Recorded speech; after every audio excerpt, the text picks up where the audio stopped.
And so I think that there is this tension that entrepreneurs feel, especially people in this audience who have started their own business and feel like, well, I can't get a loan. I'm not doing real estate. I only need money for operations. Like, I don't know how to get this up and running. What I need is some help in that respect. These pilots, they're not going to help me in any way. So one of the things that you helped me with is that I went to the LDC for a loan for Plum Oyster Bar. I really don't think it's any small. You were at the start of both Jeff and my entrepreneurial journey. And that LDC loan is really, that we would not have survived the winter without that LDC loan. There's just not a chance.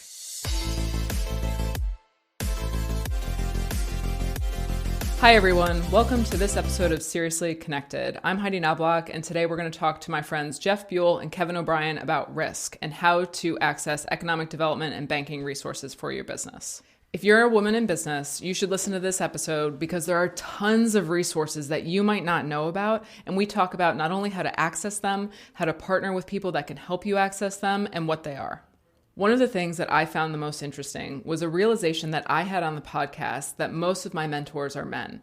We talk about why that is and what you can do to develop partnerships to help grow your business.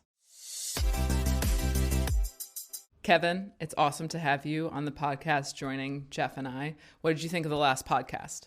I found it interesting. I don't believe you. Anytime I'm exposed to brand new insights about people who I thought I knew well, it's an interesting experience. I think the text message you sent me had the word navel gazing in it, and which is what prompted me to have you on this podcast today. So today what we're going to talk about is your experience in economic development. I think Jeff and I owe a lot to you, even though we might not thank you for it vociferously.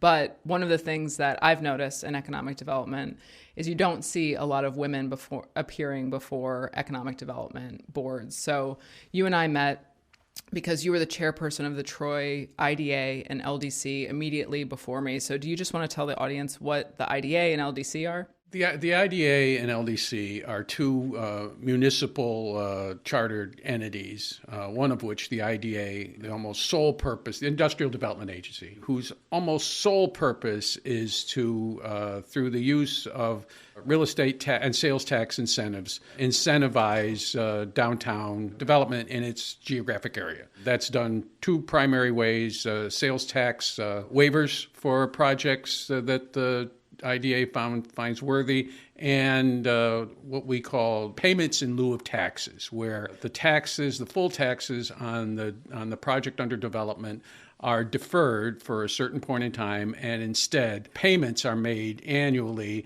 that, while they're every single time more than the property was paying in current taxes, they're less than the property would pay when it's fully developed. And ideally, at the end of a 10, 15, or 20-year term, the project is paying its full real estate tax as developed. I think it's important to understand that almost 100% of these projects were paying very little or nothing when the risk taker decided to go in and develop the project and apply for a pilot. So it's a way of trying to, like I said, incentivize development in an area where development wouldn't have otherwise taken place. That's an important constraint too. These things, almost 100% of the time, would not have happened without an incentive, period. End of conversation. And we can get into this a little bit later, which is why I have real issues, which I won't belabor here, about the whole notion of tax incentives being some sort of corporate welfare. Nothing could be further from the truth.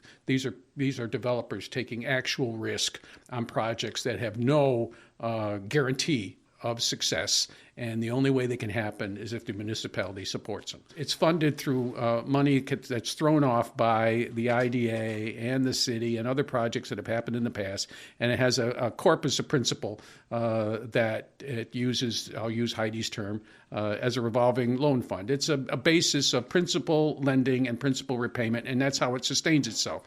And that can be, on my watch at Troy, it was never a lot of money, but it was was a couple $100,000 or more, and you usually get all your money back. But we used it for smaller scale projects. But the LDC was the lender of last resort. These were unbankable people, unbankable projects often, but 90% of the time we got paid back. So it was a risk worth taking.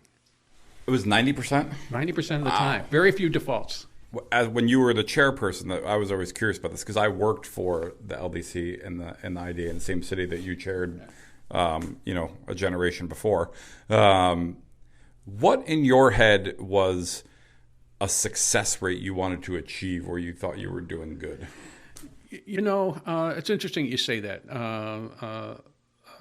In some cases, it didn't apply at all. Let's take the facade grants. The facade grants, all they were was a drain on our corpus. But to the moral part of your point is, if I can use that phrase, is they were actually doing some good. Yes, we weren't going to get that money back, but some place in the city was going to be improved because we decided to grant that money. Now, we budgeted ourselves how much we wanted to grant as opposed to how much we wanted to lend. I never really thought about success rates because I came, just as a little bit of background here, I came as a lender from the private sector. Part of my career, I was actually a lender, but the vast part of my career, I was a chief credit officer, which was the head umpire. So I just decided what worked and what didn't.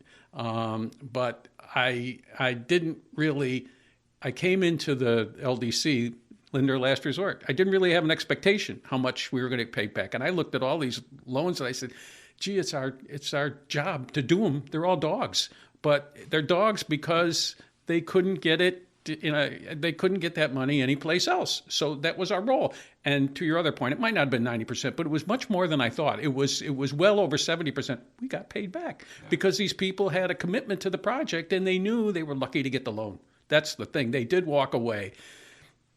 Troy, it's not one of these big communities that you hear all sorts of abuses of these public agencies. These were people who were scraping along, trying to do a deal, and they showed a remarkable degree of loyalty to the lender. So I was going to ask you, we were both risk takers that went to the LDC and the IDA. So I'd like to tell just some stories of you going to the IDA, what projects you brought before the IDA, and why you did that. How did you know to do that? So, I'm an accidental entrepreneur, right? I worked in government and learned the process and then saw the process and thought I can do this better than other people are doing it. I'm going to go do it myself, which is, I think it's an unusual path for people to jump out of government and into that. You don't see that a lot. But the first chance I took, the reason for the leap was the knowledge I had from working in that area. And I think we talked about this on the first podcast. I didn't rewatch it, so I don't know if it made the cut. But, my first project was, buying a building from the LDC that had a big red X on it in downtown Troy. And that was like, we were like dancing in the streets when you took that deal because we thought there's just no way. We thought the building was a narrow front. Okay. We thought it was undevelopable. You took an enormous degree of risk there. If it was wider, it's interesting that Kevin says narrow. If it was wider, it would have already been knocked down and used as a parking lot. But it wasn't. It didn't really have any use. And for me, I saw it as an opportunity because, I had when I went to the LDC, I had $8,000 in the bank. I didn't tell anybody. I just cut him a check for $5,000 of it to buy the building and put this proposal in, and that's going for it. And then we had it, and it was like, okay, we took out a $50,000 loan from a credit card company, did the demo, and then I went out and got a partner, and then we went through the whole thing of we got our sales tax abated, and we went and got a pilot, the payment in lieu of taxes, and I really appreciate what you said about taking risks, because the thing that people don't understand, pilots by nature are very boring. I'm going to use the acronym to shorten it, but they're boring, and people just know they hate it because, that guy's getting a break on his taxes and I didn't. But the reality of the math in New York State in particular is that if you didn't have the pilot, your taxes actually exceed your revenue in most cases. So not your operating income, not anything that nets out. Your literal revenue would be exceeded by your taxes. So on that project, we ended up putting $1.5 million. into that building. And $1.5 million for 3 apartments, right? 3 apartments and a restaurant. And the restaurant actually closed last week, 10 years and 6 months after it opened. That's a good run for a restaurant. We're proud of that accomplishment. And, that was worth doing. And I think it was one of these small things inside of, this is why I asked you what you wanted your success rate to be. Because when I was in that space and operating and trying to convince people to do things, for me, it was always a 50-50. If 50% of our stuff succeeds, then in 10 years, we're crushing it. That's a developer's ratio. A lender couldn't survive on that ratio. Part, right? Whereas Kevin in his day job had to be 99.9% correct. Right? Like, you can't be wrong. I used to say to the IDA board more than the LDC board, because those were to the IDA board about pilots, to your point about pilots. If we put every pilot out to a referendum of the public, every single one of them the voters would turn down, every single one, because they viewed fat cats. And there's a columnist in the TU, whose name I won't mention, but you can figure it out, who uses the word corporate welfare, seems to think that every project, some that you've done in Albany and in Troy, developers ought to just do out of the kindness of their heart. They ought to be real risk takers, no guarantees. You just go in there and that's not the way urban development works. You got to remember, I don't want to get too much into real estate here, but real estate is all about supply and not demand. You can supply all the capacity you want. In a place like Troy or even Albany, there's no guarantee, you're going to get demand to beat a path to your door.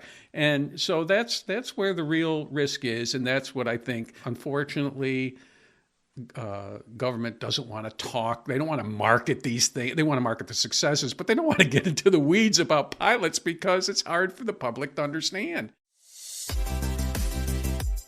So if you're a founder who is thinking about pitching investors and are nervous about the way that your pitch deck looks, there is a service called Hate Your Deck. Michael Lightman and I are very good friends, and he's developed this proprietary method for putting together pitch decks. And, I do see a lot of template pitch decks when I see founders pitch me, and those pitch decks are not super effective. So if you're interested in developing a very customized deck, you should reach out to Michael at Hate Your Deck.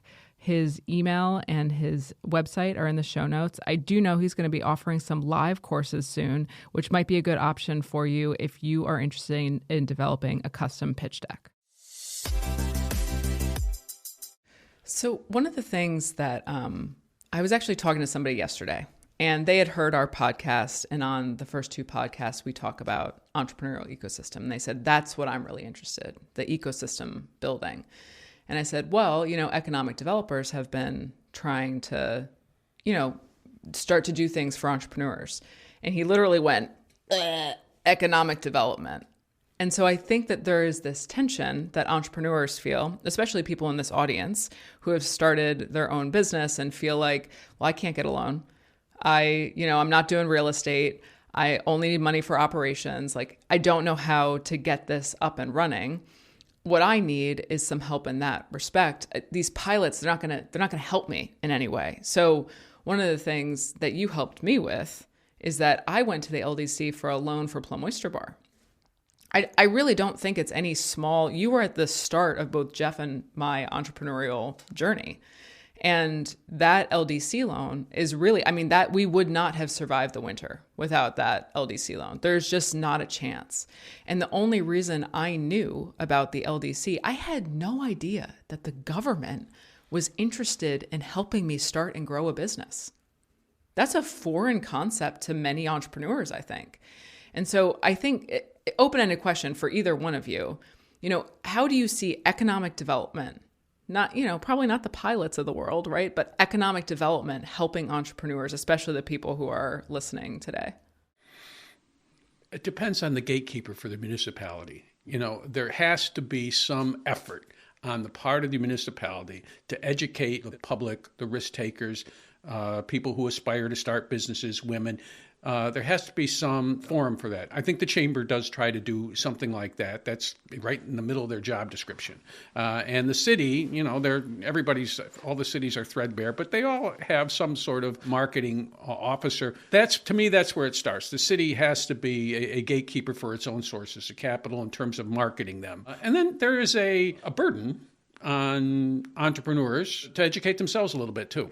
You know, it's not like this stuff is a secret. The city has websites. You can go there and you can find information about the LDC, at least its existence. But I hear you. There's a gap. It's not perfect. I don't know how you would necessarily fill it. My impression, though, especially since post-COVID and during COVID, the lending environment in terms of there's a lot of capital out there. There was anyway, but there's a lot of capital out there. There's a lot of lendable principal out there and not enough demand. My impression was that market has gotten a little better. Again, I've been out of it for like 7 years, but and you were right in the middle of it. And I have to believe that there's some better access to capital for aspiring entrepreneurs than there was when I was sitting in those chairs.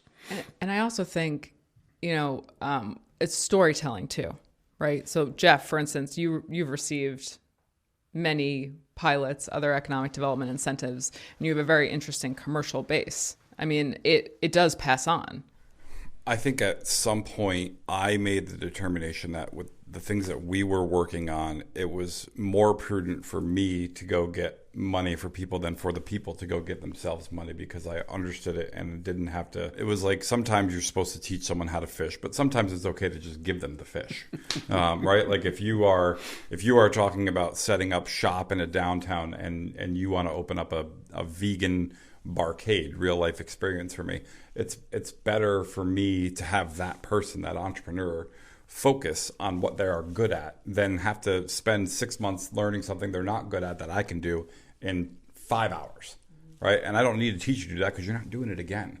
And so I love the gatekeeper comment because I think it's true on both sides. And so the reason for some of our success has been that we are able to cultivate a different kind of street front access to our properties. That is what cities need, and that is reputational based of like, oh, they do those things, and it's because we can go to the best gatekeeper in the area. Is Ray Gillen. There's nobody better, and Ray has access to the dollars that make it easier for him to do his job. Right, that helps. It certainly helps, but he's also aligned with what is supposed to be happening, and so I think educating yourself for sure, but also like, who out there can you partner with, right? Because all of my success has been I've been super lucky with who I've partnered with, right? Who I've been able to go to and say, I need help with this, and not be afraid to say, I need help, I can't do this on my own. And I can't think of a single project I've done on my own where it was just like, yep, I did that, right? I think so.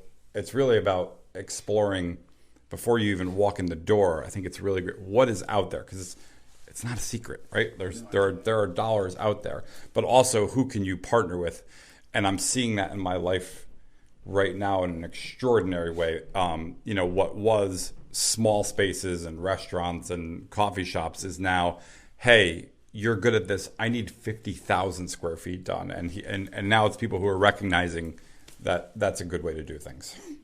But I think the three of us all see that women often are not the people who are going to the IDA or the LDC, right? So only if they're an attorney.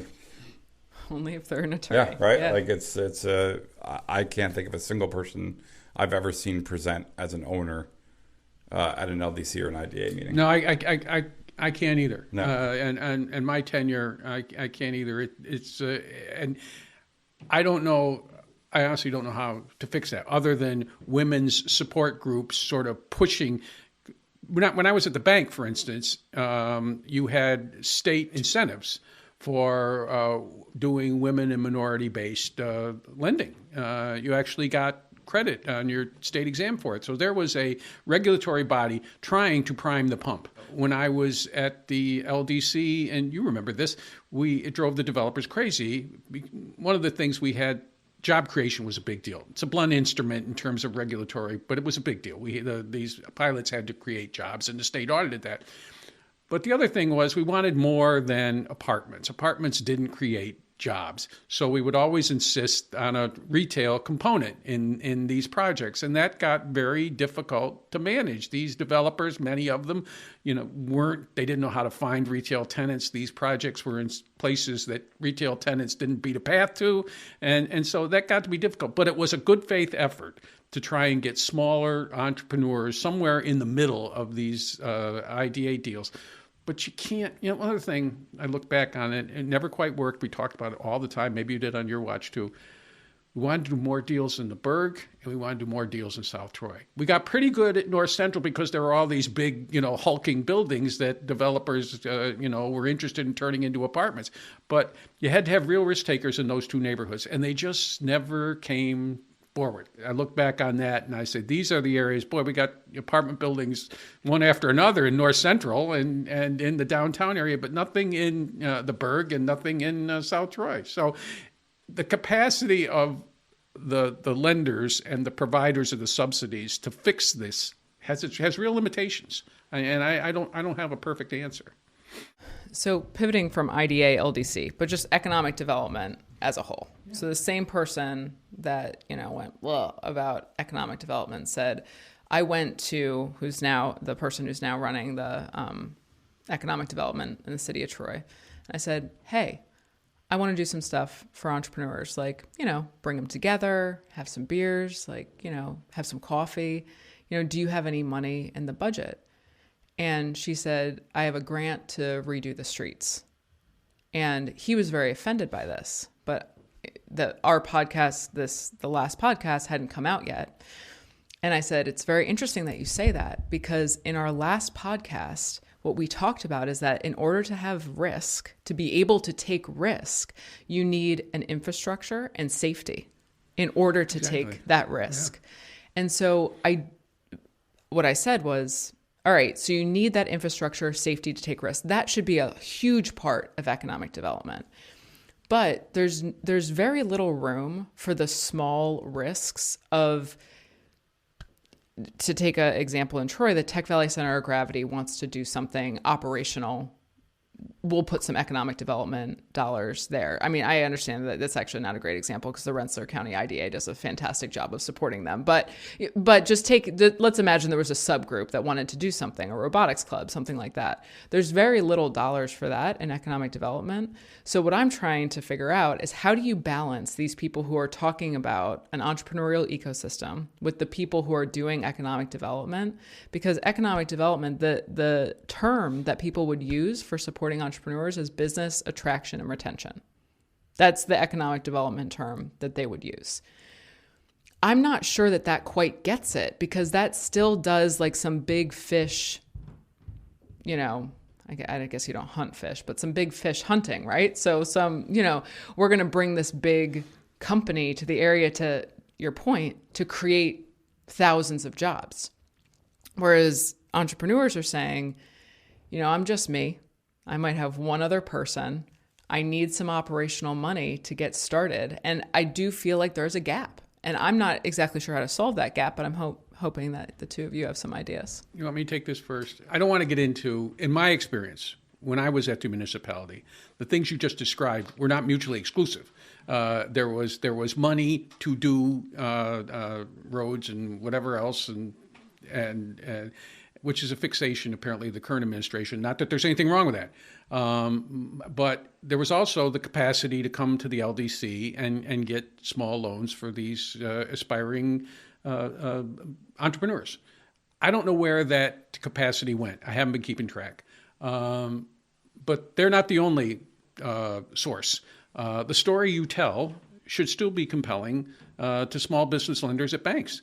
Banks have a ton of capital, a ton of lendable money right now, because there's not enough loan demand. There wasn't enough pre-COVID, and there hasn't been post-COVID. There just aren't enough big and small, not enough risk takers, not enough entrepreneurs. So if an entrepreneur is saying, geez, I tried to do this and tried to do that, I would ask that same entrepreneur, did you go and tell your story to a bank, to find the division that handles this? And we're full of. We got more banks than we know what to do with here, and they've all got a small business arm that their charge is to generate product. I mean, if a bank doesn't lend, they don't make money. So I think there are multiple doors to capital and loan monies, but you just got to knock on all of them.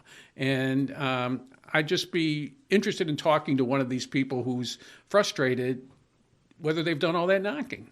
And because it's, there are success stories all over the place of people that started with nothing, like this guy. And, so I don't necessarily buy into the premise. I'm going to veer away from the government side because I'm not certain that it's the government's responsibility to solve what you're trying to solve for.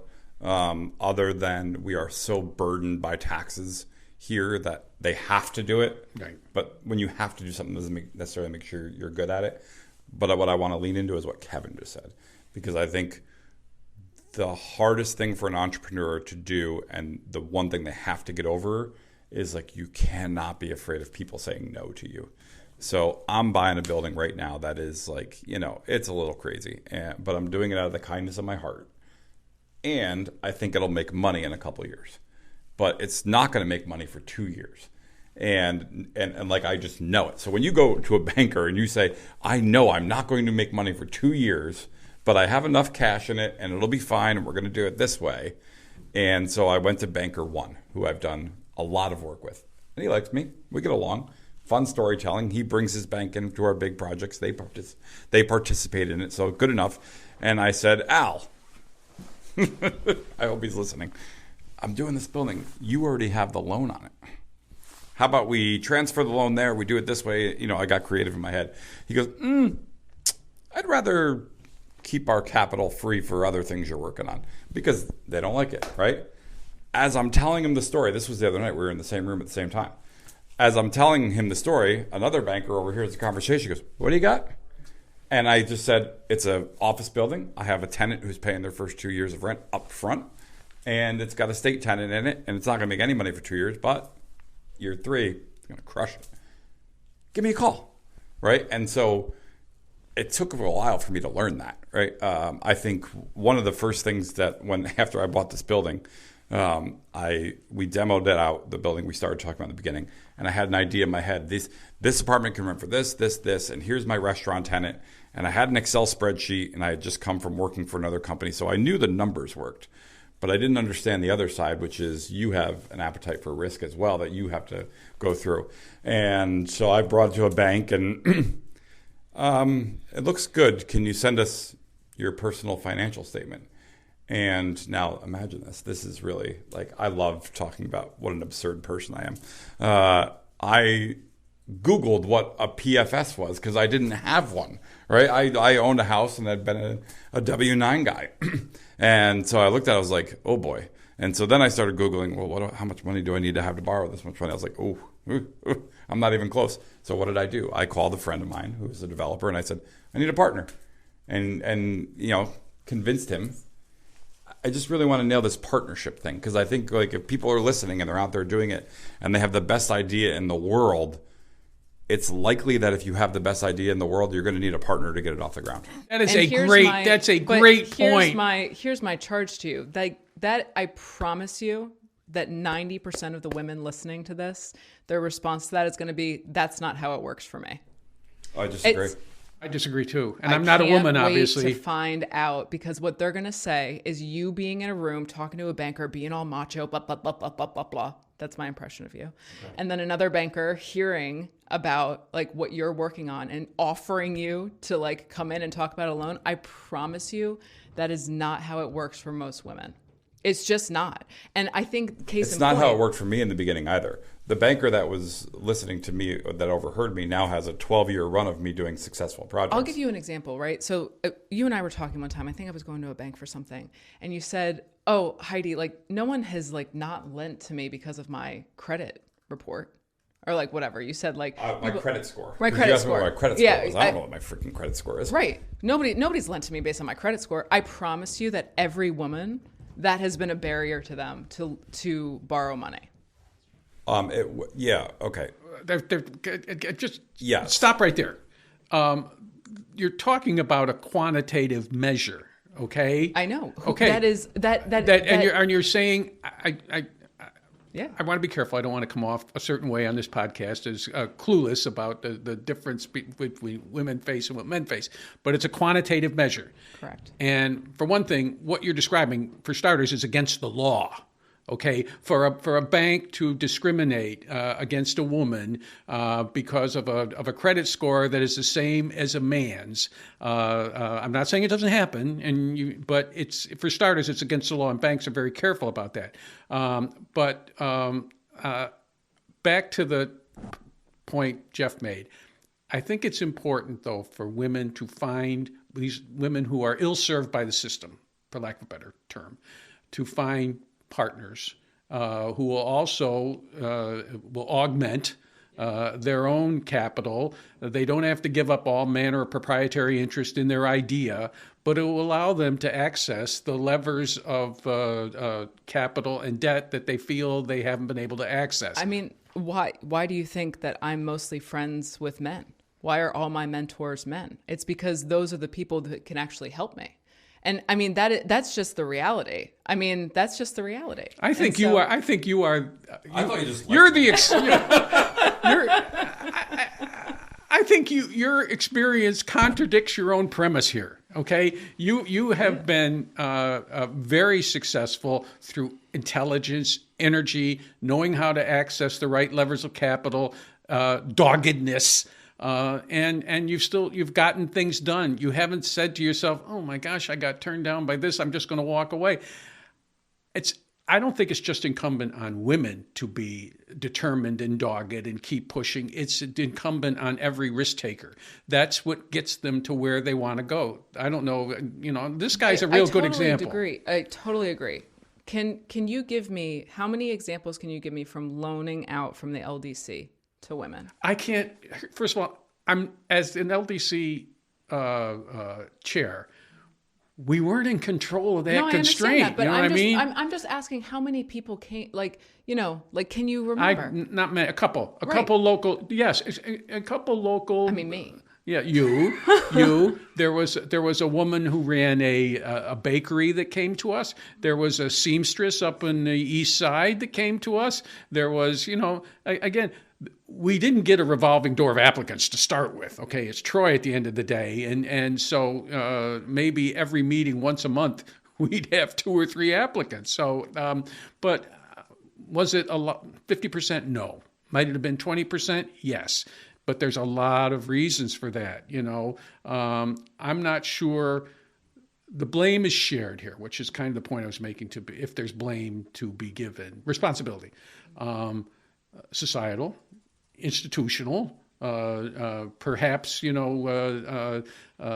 gender-based bias. There's a lot of things that flow into this spectrum of accountability, but. I naively, I guess, and using you as an example, there are ways, characteristics that define a risk taker that cut through a lot of that stuff. And I think one of the things to talk about is perception versus reality, right? So the reality is that that this is not an argument saying that the deck isn't stacked against women. It's stacked against everybody who isn't starting with something. Right? If you are coming into something with nothing, then the deck is stacked against you. And what I'm trying to say is the most important thing, this is not false humility, the most important thing that someone can do is find someone to partner with, to lift them up, and understand that you have to give things away to get that partnership, but it's the only possible way to grow. And I'm still doing it in this moment, right? Like I'm at the point now where I could go do this building I was talking about by myself. I'm not going to. I'm going to bring in 2 or 3 partners to share the load, because that's the way life works, and it's easier when you do it that way. And I think there's a misconception out there right now that is like this false bravado Americana thing that you got to go it alone, and you can't do it alone. Like you just can't do it alone. One of my like the moment my politics pivoted forever was when Barack Obama said, "You didn't build that." And I saw so many people lose their minds about it. And what? And I was like, and I was one of them urging like, "Oh yeah." And then I was like, wait, but who did build the roads and who did build the infrastructure and how do we do these things? And I think the strongest thing that we can say on this podcast where we're talking to people about economic development and entrepreneurship is find a tribe and get them to go in with you. Because if you're starting with nothing, the deck is stacked against you. Yeah, I want to stipulate too, as someone on the bank side too, getting a loan can be difficult, perceived as difficult. No less an authority than Joe Bruno once said to me, "You guys, you only want to give somebody an umbrella when it's not raining," and that is the perception a lot of people have. I think banking has changed enormously, but there is still a perception that the door is only half open at a bank. And I think banks have tried to go a long way. You should know, you were in the business for a while. They've tried to go a long way to address that impression and to actually come across with funds for people who are aspiring to do more. But I'm not going to minimize the impression people have of banks. But the days of Mr. Potter are long gone. There's a lot more George Baileys out there, And I think I love that. I think also there's there's what is interesting to certain populations is very different, right? So I don't see a lot of women starting businesses where there are hard assets. I just don't. I see a lot of women starting businesses where there's operational money. And so I think that is truly a gap, right? I don't think it's necessarily, I'm not trying to imply that it's discrimination in any way. What I'm saying is that in the same way that your lender said to you, I'd rather keep it like that, women get that a lot, right? And their next reaction is not, to your point, well, let me find someone who's going to say yes. It's, oh, that person said no. And so this is a bad idea or this isn't going to work. And so I think that is the societal piece. I'm not saying that banking necessarily needs to change, right? Bankers have certain mandates and things like that. I'm not saying that that's what needs to change, but there is something that needs to change. And that perception versus reality, I think that's the biggest thing that we can talk about. I don't mean this facetiously, but I think it'd be an interesting counseling, somewhere between counseling. You ought to start a therapy group to counsel women who've been turned down for loans and reinforce the sort of difficulties they have to get over that they can get over, but while also not minimizing the disappointment they face when they get turned down for that first time. I'm not minimizing that. I'm not saying it doesn't exist, but they need to. Women who find themselves in this position. Again, you are such a wonderful example. You disprove your own premise, but they need to get reinforcement from people who've managed to cut through all this crap, because you can cut through it. Even a woman can cut through it. Any woman can cut through it. But I agree with you. Doesn't happen often enough for a whole bunch of reasons. Maybe a lot of them societal, a lot of them institutional, but it does happen. So hi, I'm Heidi, belated introduction. I'm a consultant. I typically work with economic developers and founders and other people who are interested in building out an entrepreneurial ecosystem. If you would like to work with me, find me at my website, HeidiKnoblauch.com. And that's linked in the show notes. I mean, for both of you, I go to you with my failures all the time. And you often say, you got to just like, all right, you made that choice. Now you got to do this. Or like, well, there's going to be another opportunity or whatever the thing may be. And I said it very in a joking way, but I was realizing it while we were on this podcast, is that most of my mentors and most of my friends are men. And I think that has served me tremendously well in terms of having partners in life. Like when something goes wrong and I call Jeff, he's like, well, it is what it is, and you just got to move on, which is, I think, not the experience I would have with other people I've known in my life. When I call you and something has gone wrong, like, when I called you when I was leaving Redburn and I was like, oh my gosh, my life is over. It's going to be in the paper. Like, I don't know what I'm going to do. You were like, it's fine. Sometimes people leave jobs. I told her she wasn't going to make it 3 weeks. I just like I was amazed. I was amazed with both women who I know very well that you've hired. I was amazed they went. Did you hire Monica for a cup of coffee too? Monica stayed for a year and a half. Yeah.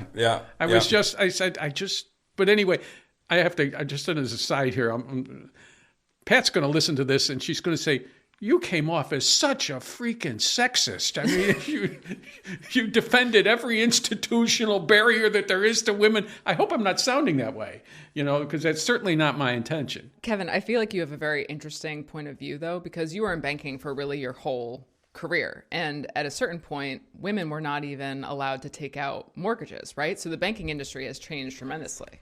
Yes. I got to believe, I'm not sure, but I think it was not until, I know it wasn't in 71 or 72. We were married in 71, and I know that situation existed then. I think it was like 78 or 79 where something must have happened from a regulatory point of view that women could not be prohibited from getting credit that they were otherwise qualified for on their own. There was a strong institutional bias, which I hope I've copped to along the line here, a strong institutional bias in the banking system that put women at a real disadvantage. Now, that's going on for generations. Is it reasonable to expect, let's say, women entrepreneurs to take one slice of this thing to overcome that in the matter of 20 years? Of course not. It's just not. And so there has to be some sort of evolution, the burden of which is absolutely on the institution to accelerate rather than on the woman, the applicant. But you're absolutely correct. There's strong institutional bias that existed for a long time that lenders really weren't even aware of in some ways. And there are some things out there right now that are very disturbing, trying to push that back in the other direction, coming from government. But anyway, that's a whole other discussion for a whole other podcast. But yes, so trying as institutions to overcome things that have been part of your fabric for as long as you can remember depends on new generations of people coming in and sitting in the same seats that the people who harbored the bias that they sat in over the years. I got to believe that's happened. First of all, not for nothing, a lot more women in the banking business these days. Again, as someone who disproves your own, premise, people like you are uniquely positioned to throw your weight around institutionally. And as you know, institutions aren't for everybody. They can get boring, they can grind, they can get slow. But that's where changes can be made by women sitting in decision-making seats. Is there bias in hiring? I don't know. Never was with me. But is it out there? Sure, probably. But every time I turn around, Ruth Mahoney, isn't she still, local president, the woman who just retired from Key, which is enormous, So there are a lot of women out there who've risen to the top or in positions of significance of regional banks. And there are a lot of women in customer-facing roles. And that's where it kind of starts. A woman comes in and applies to a woman, just a funny little story, Pat, my wife, likes to buy cars on her own, and this almost goes to the banking thing too. She really looks for a dealership that has a woman salesperson because she finds that the male salespeople, the last refuge of a sexist, I suppose, the male salespeople are unbelievably condescending. When you bring your husband in here, honey, stuff like that. But, so she looks for, places that have female salespeople, which are almost none. That isn't really true in the banking industry. Bankers, there are a lot more customer-facing women there. That goes a long way to dealing with what you're describing. I wish it was the end of all this. It's not. A lot of other things have to happen. Just think about the concept that my mom would not have been able to buy a house. Is I think one of the things that you and I often struggle with is the world is moving very fast, but we're not catching up at the same rate of speed, right? So Kevin made a great point about, Does it change in a generation? Does it change in 2 generations? Well, no, it doesn't, right? And I think you're seeing women rise right now in a place that I didn't think was ever going to happen, and it's happening to a degree where people are getting excited about it, which is women's sports. And there is now money flowing into women's sports in a really wild way. And what's happening there is that people that are on the tertiary of the business are realizing there's a gold rush that's available because we haven't invested over here, and it's women. And it's like it's starting to catch up. But we want it to happen faster. And so many of the questions that you're asking as part of this whole podcast series are born from a place of, can we just make this better? Like, can I just wave this wand and make it happen? And we're just really slow to evolve. And our slowness is probably normal, other than it's juxtaposed against this really fast environment now, driven by a social media that makes you want to have things happen right now. And maybe this is just normal what we're going through. I don't know. I mean, I think that I hear so many women reach out to me. I don't know what to do. I'm an entrepreneur. I don't know where to go. I mean, there are government institutions or quasi-government institutions, the Center for Economic Growth being one of them, that's trying to map out for people, hey, these are all of the resources, right? Those efforts get, you see them in waves, right? Like someone makes a map or someone like lists all the resources, right? But what people are craving is some dynamic database, some dynamic website where they can go and say, who do I go to for this? Like, is it Pursuit? Is it this? Something that I wish I had known about is Pursuit has that fantastic lending program. They'll lend you, I think it's up to $100,000. I forget what it is, but they give you all these services with it. People should just take out a loan just to get the marketing services with it. It's these types of that's an economic development program. That's truly an economic development program that people, I feel like, don't really know about. And I do think there is this, I agree that it's a shared burden. I really do. I agree that it's a shared burden. But if we talk about, okay, men have had these opportunities to borrow money, to do this for this many years, right? So they're this much farther ahead. For me, unless I'm partnering with a man, I don't have access to many of these things, no matter how much I Google, right? It doesn't matter how much I Google, because I think the three of us know the thing that is most impactful, or at least has been for me, the most impactful thing to moving forward is personal relationships, where you build partnerships and you use your relationships to drive it forward. But if you have a whole set of subsection of the population that can be farther ahead just by virtue of things that they've had access to, I mean, I agree that when you're starting something from nothing, that is that puts you at the back of the line for sure. But if you can, tap your buddy who's a third in line and say like, hey, can I cut you here? You probably get ahead a lot faster, right? And then there are the angels. We haven't even talked about the angels. Do women even know that funding source exists? And, how do they access that? That's a whole other. I do have to, you remind me of a story. I'm going to be careful how I tell it. Just a little joke, because I know Pat's going to listen to this.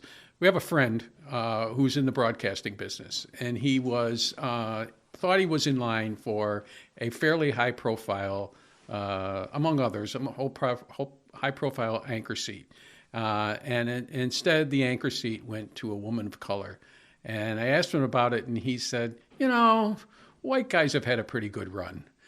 And so, it's just that women are coming into these positions now in more of with more frequency. And so I think, society seems to be adjusting to it.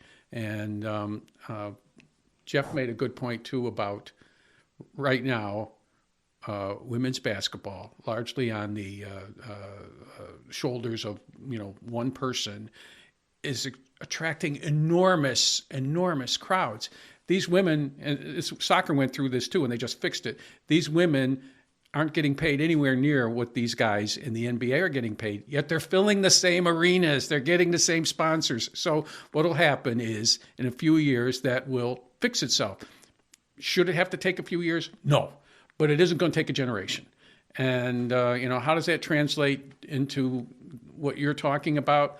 I really think it's trying to touch these women. Maybe you drag a banker with you. Maybe you drag someone from the Center for Economic Growth. But there has to be forums. Someone like you should start them, where you invite women entrepreneurs and say, look, it's all right, let's all, get all this off our chests, what's happened to us, our own experience.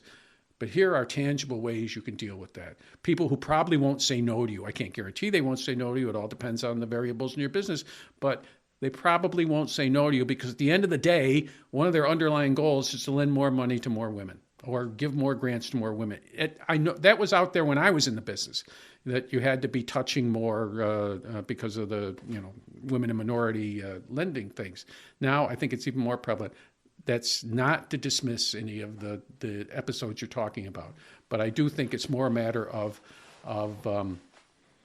trying to put the people together, the right people and together. Trying to put the deal together too. I mean, I think the number one thing that I see with my students, for sure, the number one problem is that they don't think big enough. So it's very difficult to put together. So you mentioned angels or, angel investing. So someone's taking equity for, someone's taking a stake in your company for money that they're going to give you. You're partnering. Right. That's true. Right. You're partnering. Right. That's 100% true. Right. But it's knowing what is an appropriate deal to do an equity-based financing versus an appropriate deal to do debt financing is something that I think people that is not common knowledge. That is, like, I promise you, definitely not common knowledge, right? I have no doubt. And so I think the way that I learned that, it's not like I took a class on that, I had one-on-one interactions. I remember I came to you and I said, the LDC has this revolving loan fund. I think it should also have a seed fund. What do you think? You were like, you're out of your mind. You got a lot more problems than, you got King Fuels over there. So You're different. And I'm not just, that's not to say you're different from women. You're different from people in general. You ask me the weirdest questions and you never tell me why you're asking it. You just ask me a question and then I'll answer it. And then you'll tell me why you're asking it. And then you want a different response.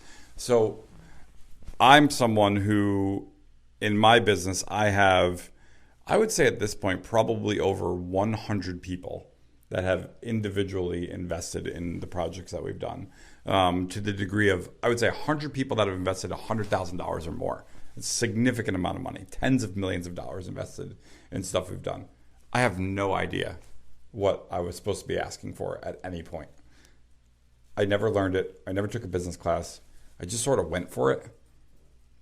And I partnered with people who I could ask questions to. I just want to keep hammering that partner thing because I feel like I don't want to give people a false sense that what you're talking about is even solvable. What I think is that there needs to be an acknowledgement, right? Like there needs to be an acknowledgement that certain people have power and you need to go to those people who have power in order to partner with them for certain things.